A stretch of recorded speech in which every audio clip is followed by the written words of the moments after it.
No hay nada en su vida que no pueda dejar. El pecado que sea, si está dispuesto a entregar su vida a Cristo y decirle: mi vida es un desastre, la arruiné, he herido a otros, he pecado contra ti, contra mí mismo, he pecado contra quienes más amo, Señor, ¿puedes ayudarme? Te doy mi vida. ¿Le ayudará? Cambiará su vida. La lucha por el dominio propio. ¿Hay algún aspecto de su vida que consideraría que está fuera de control? ¿Qué del manejo de su dinero? ¿Hay descontrol? ¿Qué de su vida moral? ¿Diría que está sin control? ¿Qué de su relación con otras personas? ¿Está fuera de control? ¿Qué de la actitud que tiene hacia algunas personas, como envidia? Al pensar en su vida, ¿hay algún aspecto del cual diría: bueno, creo que está sin control? Por ejemplo, bebe y quizás consume drogas, o tal vez apuesta un poquito, eso dice. ¿Y qué de los chismes? ¿Qué de tener un espíritu crítico? ¿Qué de ser perezoso? Nada de eso cuadra con nosotros. Por eso el apóstol Pablo les dijo a los Gálatas: el fruto del Espíritu es amor, gozo, paz, paciencia, benignidad, bondad, fe, mansedumbre, templanza. Entonces, al considerar su vida, ¿diría que su vida está bajo control? ¿O diría que ciertos aspectos de su vida, sin duda, no están bajo control? Bueno, es una lucha. Y así se titula el mensaje de hoy: la lucha por el dominio propio. Todos queremos tener control de nuestras vidas. Con eso quiero decir esto: queremos tener una relación con Dios de entrega a Él, al punto que no siempre estemos luchando, porque, mire, si las cosas no están bien entre usted y Dios, es como un tira y afloja.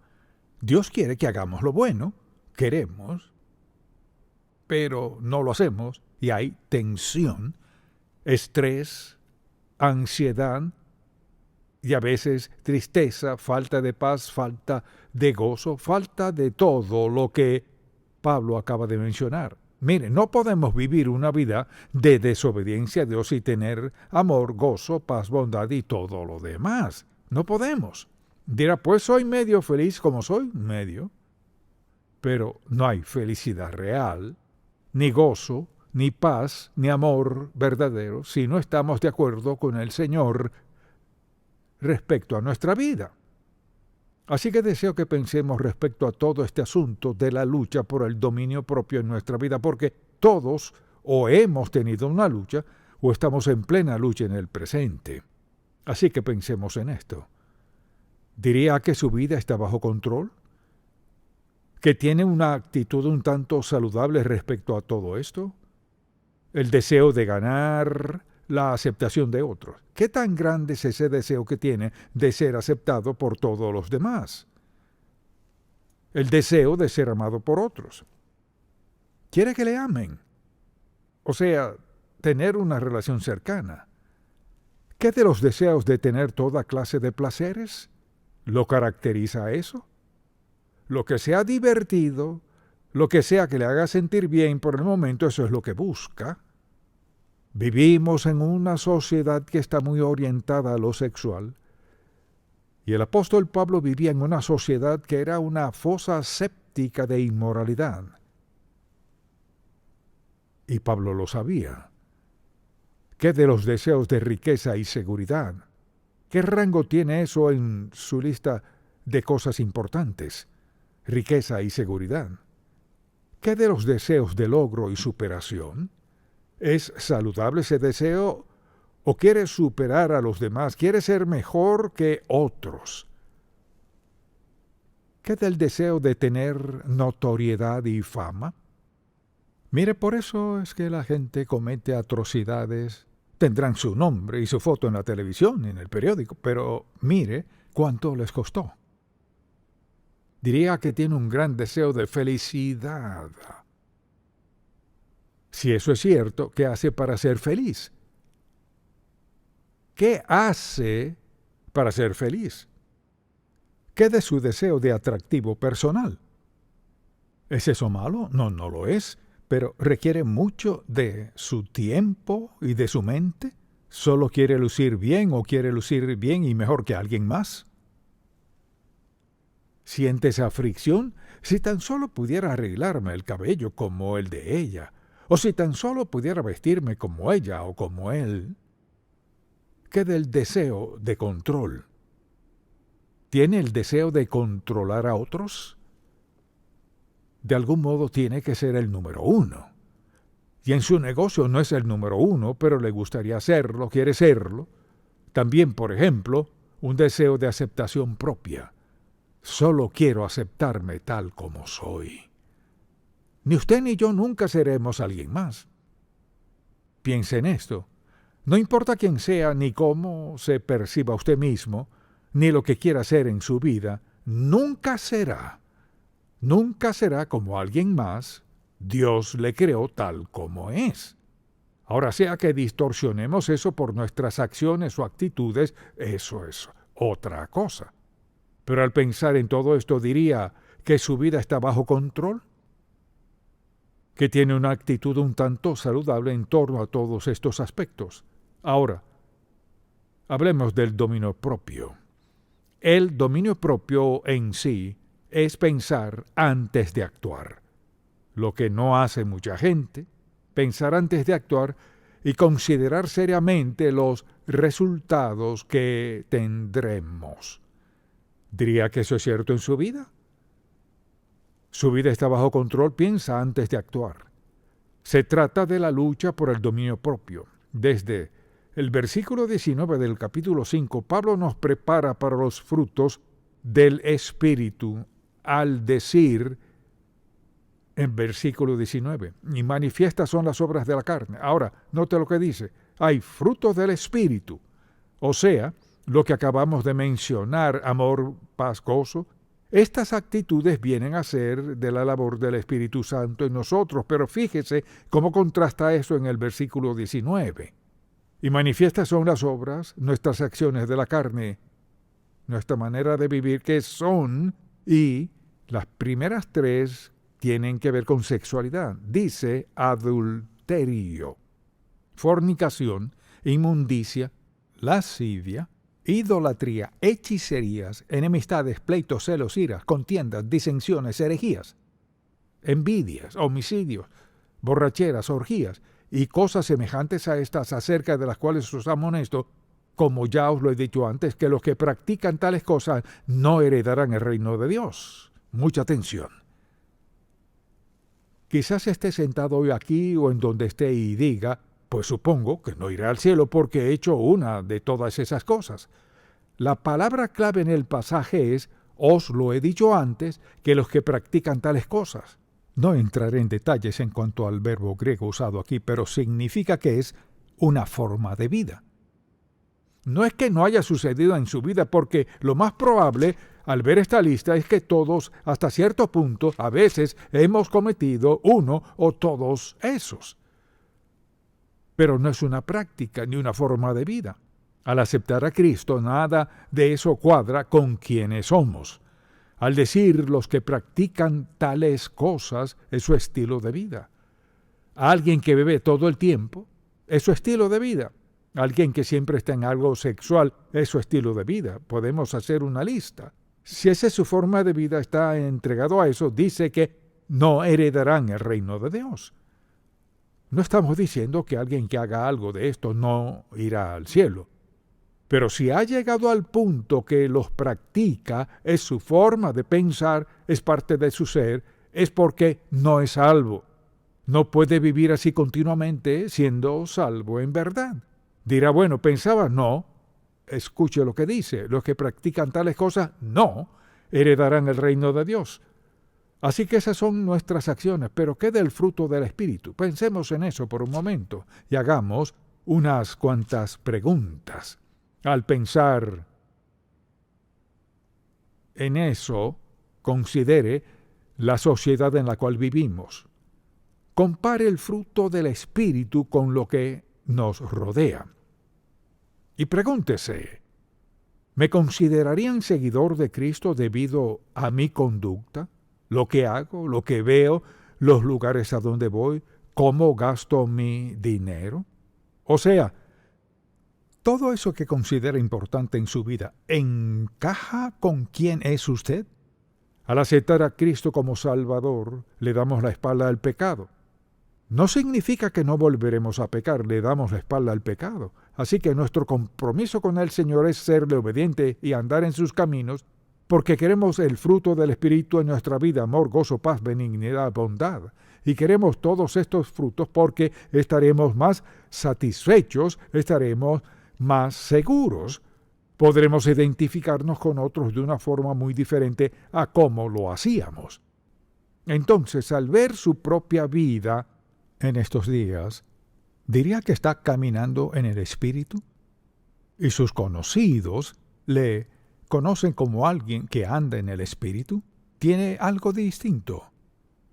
¿O ven en usted esa tensión, ese estrés, esa ansiedad, como un tire y afloja, como rompe esa tensión, ese estrés y todo lo demás, rindiéndose al Señor, entregándole su vida, diciendo, Señor, la manera en que he vivido no funciona, no quiero vivir así? Pienso en quienes pasan toda su vida cautivos de algún pecado, viviendo en esclavitud en sus corazones y mentes. Muchos viven y mueren sin nunca experimentar el amor de Dios, la bondad, la libertad, la gentileza y las recompensas de Dios. Pasan toda su vida sin nunca experimentar eso.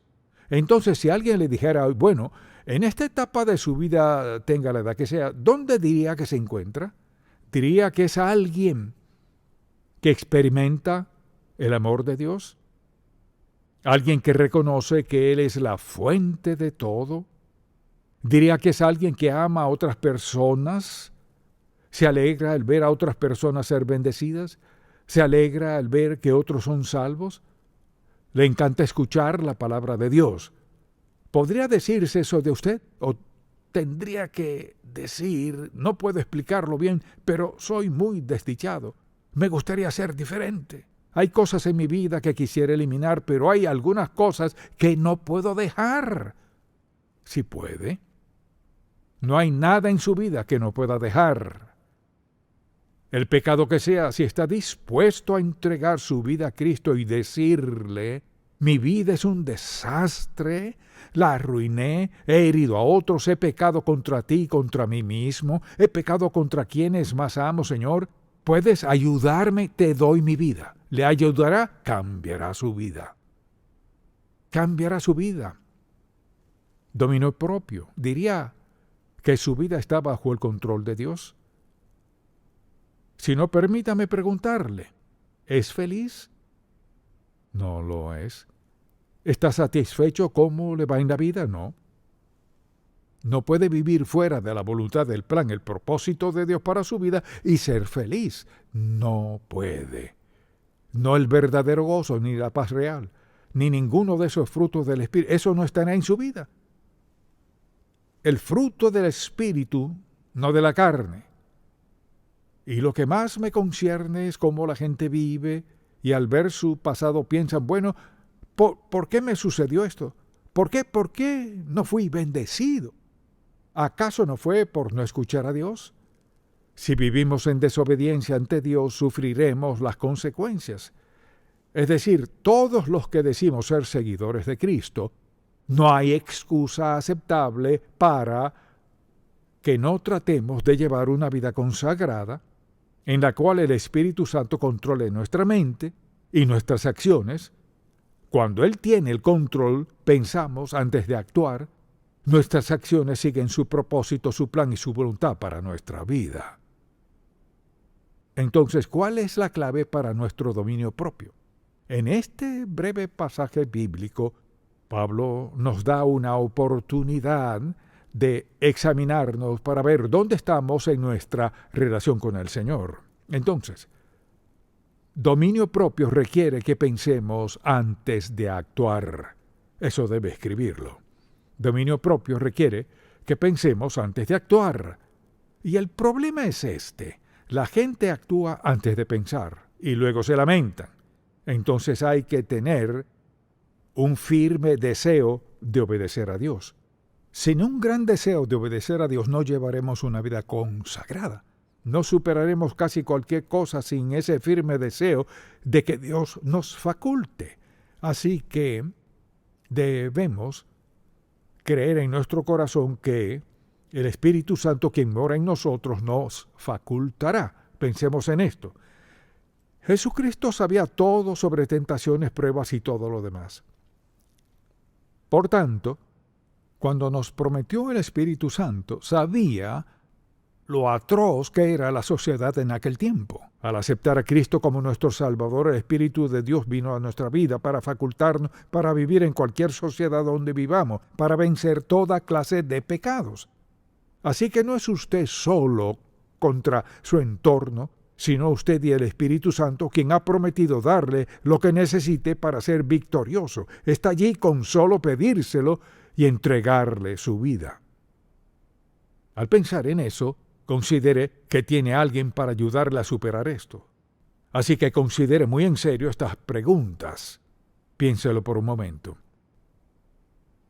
Antes de hacer cualquier cosa, pregúntese, ¿cómo me afectará esto espiritualmente? En segundo lugar, ¿cómo me afectará esto económicamente? ¿Y cómo afectará mi salud?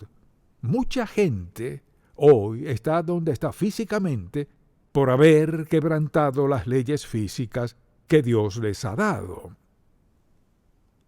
Luego se preguntan por qué están donde están.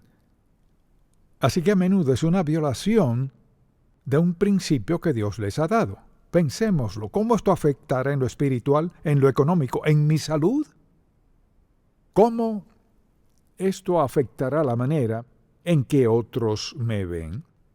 Dirán al verle, ella está muy entregada al Señor. Puedo percibir que él está muy dedicado al Señor. Nunca lo convencerían de ir a ese lugar. Nunca permitirían eso en su vida.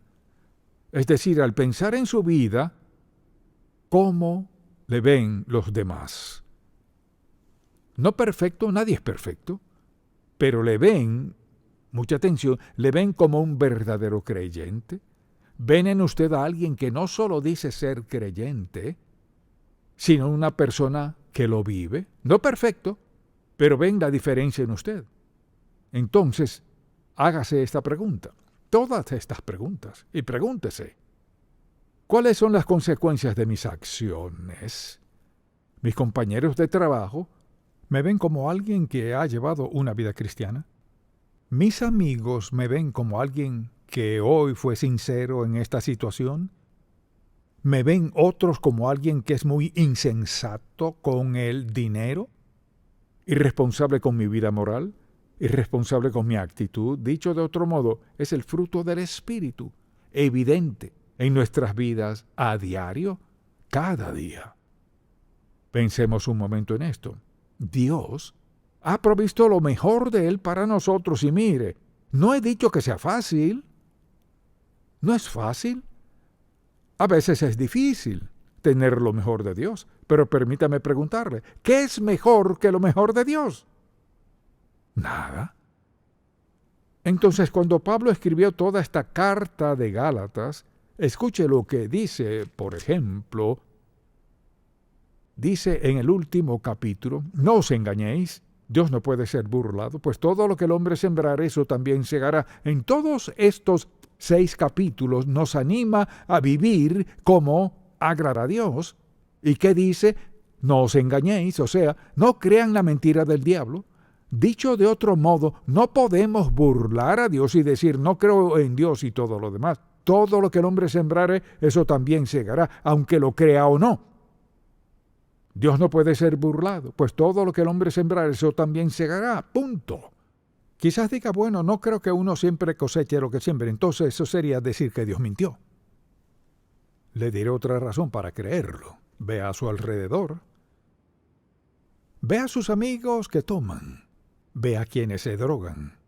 Quienes viven en inmoralidad a diario.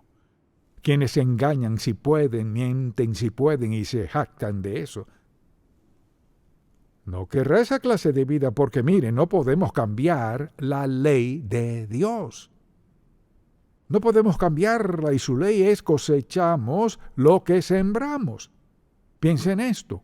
Ha estado sembrando algo todos estos años. Ahora Dios dice que segará una cosecha. ¿Acaso algo se le escapa a Dios? No. ¿Acaso Dios es sentencioso? No.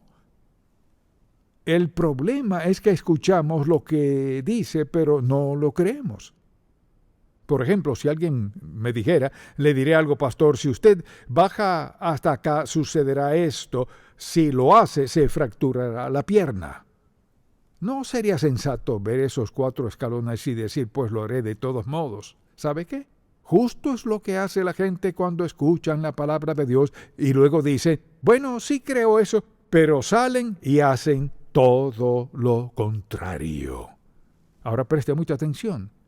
Es cosa peligrosa escuchar la palabra de Dios y luego desobedecer a Dios a sabiendas y adrede. Peligroso. Porque lo que el hombre siembre, eso cosechará. Cosechamos lo que sembramos más y después de sembrarlo, no nos gusta esa parte. Solo porque no le vaya mal ahora mismo en su vida y cree que se ha salido con la suya con su pecado, no es así, no ha quedado impune. Le diré por qué. Dios le ama mucho para dejar que se salga con la suya. Le ama mucho para eso. Además iría en contra de sí mismo. Dios ha escogido lo mejor para quienes están prestos a escuchar, rendirse y andar en sus caminos. Tiene lo mejor. No vea a los demás ni se compare con ellos. Dios tiene un plan para su vida. Él tiene el mejor plan para su vida. Pregúntese, ¿qué estoy haciendo en mi vida que, mucha atención, que estoy haciendo en mi vida que está robándome de lo mejor de Dios? ¿Qué es? ¿Qué está haciendo que está robándole lo mejor de Dios? Creando estrés, tensión, conflicto, un tira y afloja en su vida. ¿Qué hay en su vida que no puede dejar, que quiere en su vida y que anhela, pero no tiene? ¿Qué está haciendo en su vida que le ha cerrado la puerta a las bendiciones de Dios? Pienso en cuán maravilloso y amoroso es Dios. Y la gente escucha la verdad y se van creyendo que no hay consecuencias. Escuche muy bien. Preste mucha atención. Escuchará al diablo decirle esto. No tiene que creer todo esto. No tiene que creer todo esto. Pero de este lado Dios dice, cosecharás lo que siembres. La decisión es nuestra. Y le digo, es peligroso escuchar el Evangelio. Es muy peligroso escuchar el Evangelio y apagarlo, dejarlo, porque luego somos responsables de saber la verdad, negar la verdad y decirle no a Dios. Es peligroso escuchar el Evangelio y es maravilloso escuchar el Evangelio. Depende de cómo respondamos, de cómo reaccionemos. Oremos. Padre, en el nombre de Jesús. ¿Qué momento tan crítico es este? Para quienes están aquí, quienes nos escuchan y ven, que su eternidad puede depender de su decisión en este momento. Dios mío, que tu amor los mueva, que tu amor los rodee y los afiance, que sean sabios, para reconocer que eres Dios, el único Dios verdadero, y tienes el mejor plan posible para ellos de ahora en adelante. Si están dispuestos a decir sí, Señor, sí, sí, Señor, en el nombre de Jesús. Amén. Si este programa ha sido de bendición para usted, por favor, visite encontacto.org